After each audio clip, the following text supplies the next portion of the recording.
The mess hall buzzed with the usual evening chaos, boots stomping, trays clattering, voices echoing off steel walls.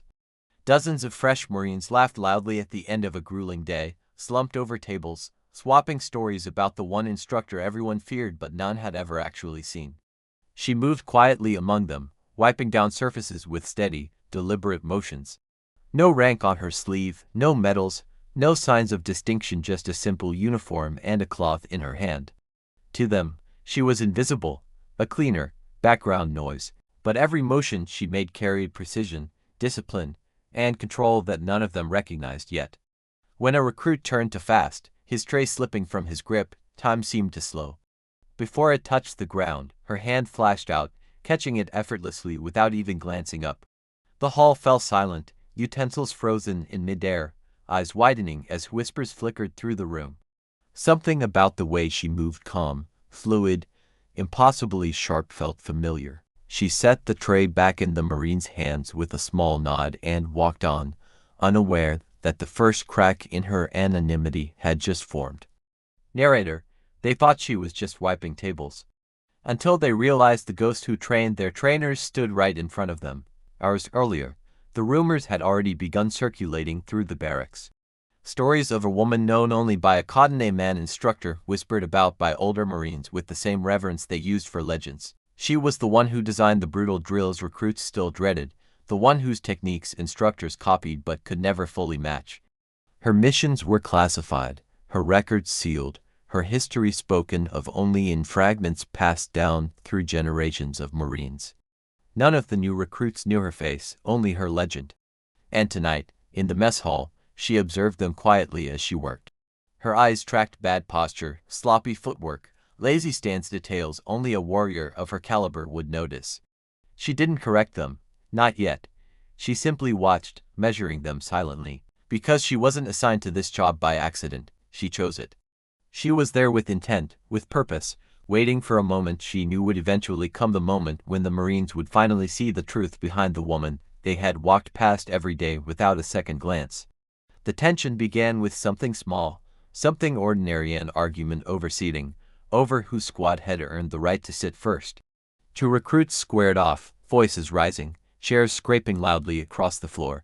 Marines nearby turned to watch, some amused, others annoyed, none expecting anything serious. But she noticed the shift instantly. The way one recruit's shoulders tensed, the angle of the other's feet, the tightening fists. They weren't just arguing.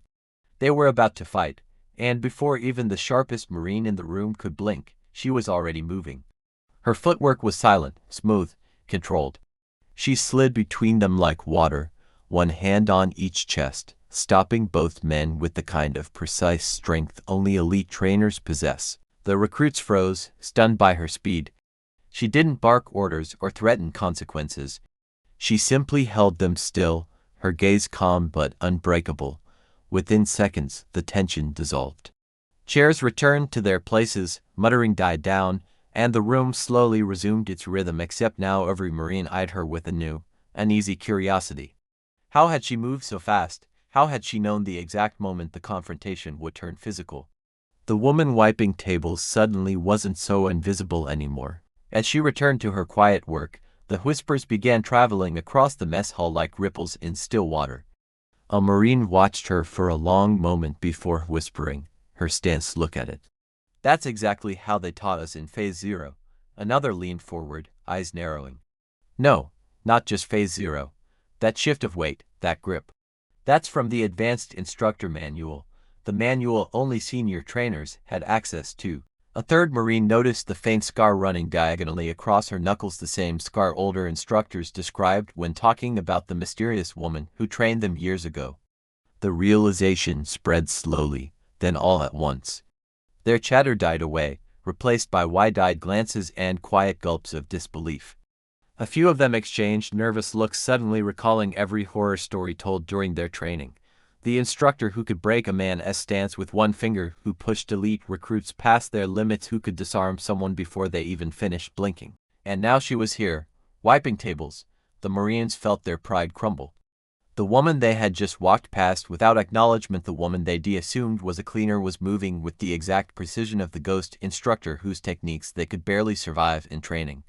The screen cuts to a cinematic flashback, almost dreamlike. Dust swirls on a training field as young Marines collapse to their knees, chests heaving, arms trembling. She strides past them with the presence of a storm, expression unreadable. Her voice slices through the air, sharp, controlled, and unmistakably commanding. She demonstrates movements they've never seen before, a single-step disarm executed with flawless speed, a takedown that seems to defy physics, and earns drills that push recruits beyond breaking. They fear her, respect her, and follow her because she has earned every ounce of authority through skill alone. She is the trainer who built trainers, the instructor whose teachings shaped the very Marines now sitting in the mess hall, unaware that the legend from their instructors' stories is wiping tables just a few feet away. Back in the present, the recruits exchange glances as the flashbacks fade. Every technique they learned, every brutal drill that shaped their strength, every correction shouted at them from their instructors, all originated from her, and now, standing before them in silence, she carries herself with that same lethal calm. The Marines feel a chill run through them. They weren't in the presence of a cleaner, they were standing before the architect of their entire training foundation. One recruit, young, overconfident, clearly shaken but trying to mask it, stepped forward with a nervous laugh. "Ma'am, can you, show us something, just to confirm?" His voice cracked at the end, betraying fear. She looked at him for a long moment, measuring his stance, noting every weakness he wasn't aware of. Then, without a word, she nodded. The hall fell silent. He lifted his hands, preparing for a basic defensive move. She didn't even lift hers. Instead, she shifted her foot half an inch, just enough. In a single breath, he was on the floor. No pain, no injury, just a clean, expert takedown executed so effortlessly that the Marines couldn't even process what happened. Gasps echoed across the hall. He stared up at her, stunned. She offered him her hand and lifted him effortlessly. Then she spoke her first words of the night. "If you learned it correctly, you wouldn't have fallen." The recruits stood frozen, their pride shattered, replaced by awe. She didn't posture, she didn't boast. She simply revealed the truth with a single movement. She was the instructor they had feared, the one whose techniques they had attempted and failed to master, the ghost who shaped their strength. As the mess hall absorbed the shock, the doors opened and a senior officer stepped in. He paused, assessing the scene, Marines standing stiffly at attention, one recruit on the ground rubbing his pride, and the woman at the center of it all. A slow smile formed on his face. "So," he said loudly, "you finally met her." The recruit straightened, eyes snapping toward him. "Marines," he continued, stepping closer, "the woman you see here is not a cleaner. She is the instructor who trained every one of your trainers. She has completed missions you lines never read about and passed standards most Marines fail before they even begin." The Marine's jaws dropped. A hush fell over the room, heavier than any command.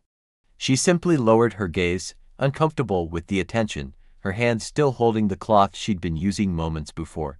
The officer nodded toward her with respect rare even among command.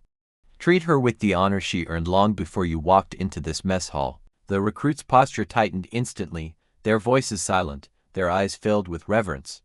She didn't smile, didn't bow, didn't acknowledge the shift.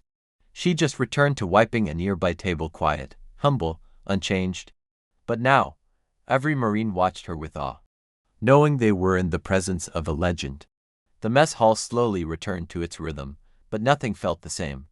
Every Marine moved with a new sense of awareness, humbled by the quiet force standing among them. She never sought recognition, never demanded respect, never reminded them of the legacy carried in her every movement, yet it surrounded her like an invisible fire. The recruits who once saw her as a background presence now understood that true strength rarely announces itself, it simply exists, unshaken and undeniable. As she continued wiping down the last table, the senior officer watched her with a knowing glance, as if witnessing a reminder of what real mastery looks like. The Marines straightened their uniforms, their chatter replaced with resolve, because in that single unforgettable night, they learned a lesson no manual could ever teach. Legends don't always stand on podiums or wear ranks on their shoulders. Sometimes they're right beside you, quietly shaping the warriors you become. And long after the lights dimmed and the mess hall emptied, every Marine who had witnessed her calm power carried one truth deep in their bones: greatness doesn't need a spotlight, it only needs a moment to reveal itself.